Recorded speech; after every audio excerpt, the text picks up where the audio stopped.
Chapter 8. The Night. Water filled Jack's nose and covered his head. His glasses slipped off. He grabbed them just in time. He coughed and flailed his arms. "Jack!" Annie was calling from above. "I'm in the moat," said Jack, gasping for air. He tried to tread water and put his glasses back on. With his backpack, his shoes, and his heavy clothes, he could barely stay afloat. Splash! "Hi, I'm here," Annie sputtered. Jack could hear Annie nearby, but he couldn't see her. "Which way's land?" Annie asked. "I don't know, just swim." Jack dog-paddled through the cold black water. He heard Annie swimming too. At first it seemed as if she was swimming in front of him, but then he heard a splash behind him. "Annie," he called. "What?" Her voice came from in front, not behind. Another splash, behind. Jack's heart almost stopped. Crocodiles? He couldn't see anything through his water-streaked glasses. "Annie," he whispered.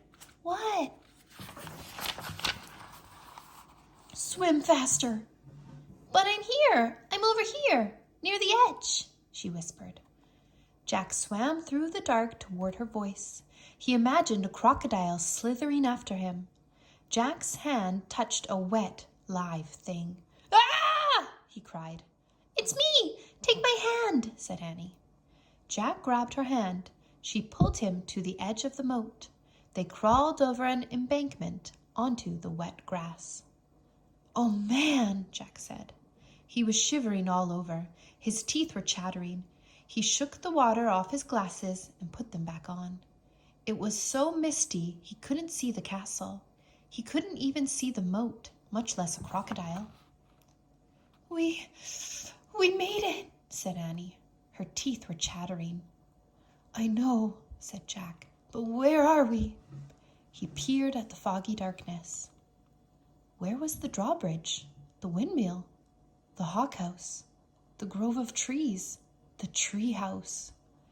Everything had been swallowed up by the thick, soupy darkness. Jack reached into his wet backpack and pulled out the flashlight. He pushed the switch. Nothing happened. The batteries were dead. They were trapped, but not in a dungeon. They were trapped in the still, cold darkness.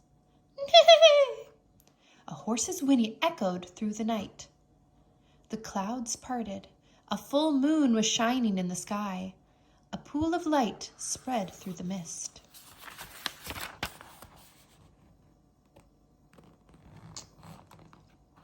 Jack and Annie saw a shadowy figure just a few feet away.